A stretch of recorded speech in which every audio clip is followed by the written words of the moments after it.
अस्सलाम वालेकुम वरहमतुल्लाहि वबरकातुहू। औरतें समझती हैं कि शायद हमारे ज़िम्मे नमाज तरावी नहीं है, मर्दों ने ही पढ़नी है, हमारे ज़िम्मे इफ्तारी सहरी का बंदोबस्त करना होता है और बस रोज़ा रखना होता है, तरावी नहीं है। जबकि जिस तरह मर्दों के ज़िम्मे है अभी सुन्नत मौक़दा है, बग़ैर किसी शरई उज़र के अगर मर्द छोड़ेंगे गुनाहगार होंगे, औरतें छोड़ेंगी तो औरतें भी गुनाहगार होंगी।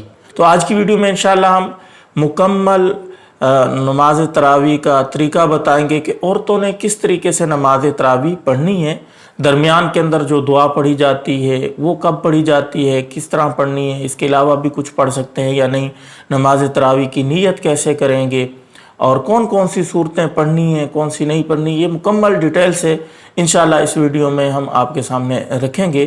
तो देखें, सबसे पहली बात यह है कि नमाज तरावी औरतें घर पे पढ़ेंगी बग़ैर जमात के, जबकि मर्द हज़रात मस्जिद में जाएंगे और जमात के साथ नमाज तरावी अदा करेंगे। सबसे पहले इशा के 4 फ़र्ज़ पढ़ने हैं, इसके बाद 2 रकात नमाज सुन्नत मौक़दा पढ़ के इसके बाद तरावी शुरू कर देनी है। 20 रकात नमाज तरावी होती हैं, 2-2 करके पढ़ी जाती हैं।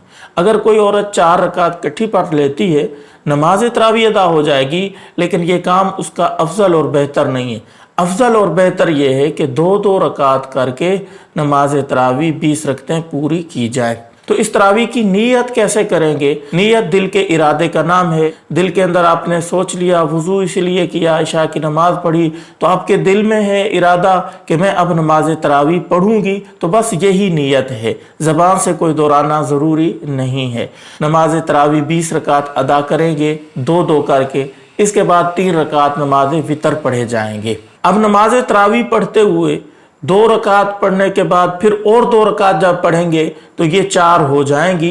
तो 20 रकतों में 5 दफ़ा एक दरमियान में दुआ पढ़ी जाती है, यानी हर 4 रकात के बाद एक दुआ पढ़ते हैं। इसको तस्बीह तरावी कहा जाता है। तो ये दुआ पढ़ सकते हैं, अफजल है, बेहतर है, लेकिन ये हदीस से ये दुआ साबित नहीं है।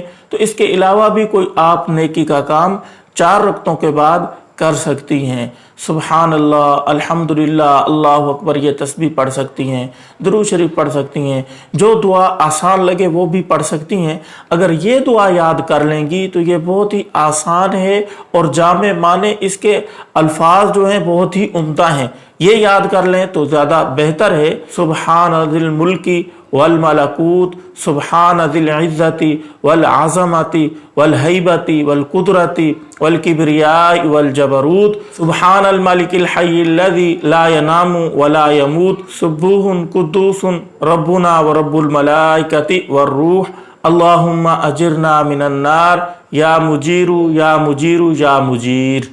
दुआओं वाली किताब आपके घर में है, उससे भी देख के आप याद कर सकती हैं। इसे वीडियो में सुन के भी आप याद कर सकती हैं। अगर ये याद नहीं होती तो तीसरा कलमा सुबहान अल्लाह अल्हम्दुलिल्लाह ये पढ़ लें, या कोई और तस्बीह ला इलाहा इल्लल्लाह, कोई भी मतलब है कि नेकी के अल्फाज आप ज़बान से दोहरा सकती हैं। ये दुआ पढ़ना कोई ज़रूरी नहीं है। अच्छा, कुछ लोगों से यहाँ गलती होती है कि वो पहले नमाज तरावी पढ़ लेते हैं, बाद के अंदर इशा की नमाज पढ़ते हैं। तो इस सूरत में नमाज तरावी अदा नहीं होगी। इशा की नमाज फ़र्ज़ पढ़ना पहले ज़रूरी है और वितर तरावी के बाद पढ़ने ज़रूरी हैं। वितर पहले भी पढ़ना मुनासिब नहीं है। नमाज तरावी पहले पढ़ेंगे फिर वितर पढ़ेंगे, और नमाज तरावी से पहले 4 रकात जो फ़र्ज़ हैं इशा के वो पढ़ेंगे। 2 रकात नमाज सुन्नत मौक़दा भी तरावी से पहले पढ़ लेंगे। नमाज तरावी के अंदर पढ़ना क्या क्या है? तो सना पढ़नी है शुरू वाली रकत के अंदर, फिर तावुज़ तस्मिया पढ़ के और अल्हम्दुलिल्लाह पढ़ेंगे। जो उनसी सूरतें कुरान मजीद से आसानी से आपको आती हैं वो पढ़ेंगे। बाज़ औरतों को सिर्फ सूरत इखलास आती है तो वो हर रकत में सूरत इखलास पढ़ें।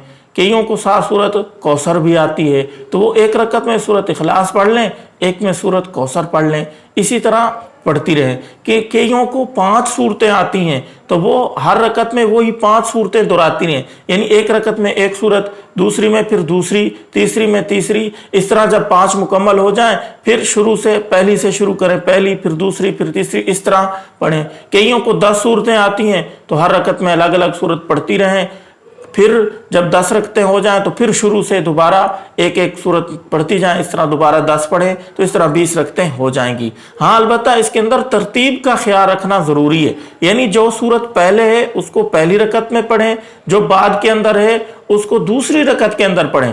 ایسے نہیں ہے کہ بعد والی سورت پہلی رکعت میں پڑھ رہی ہیں اور پہلے والی سورت جو ہے بعد والی رکعت میں پڑھ رہی ہیں، تو یہ ترتیب کا لحاظ رکھنا بھی ضروری ہے۔ نماز تراویح کا یہ جو مکمل طریقہ تھا، تقریباً میں نے ساری باتیں بتا دی ہیں۔ کوئی بات رہ گئی ہو، سمجھ نہ آئی ہو، کمنٹ کے اندر اظہار ضرور کیجئے گا، دعاؤں میں یاد رکھیے گا۔ اس کلپ کو زیادہ سے زیادہ شیئر کیجئے گا۔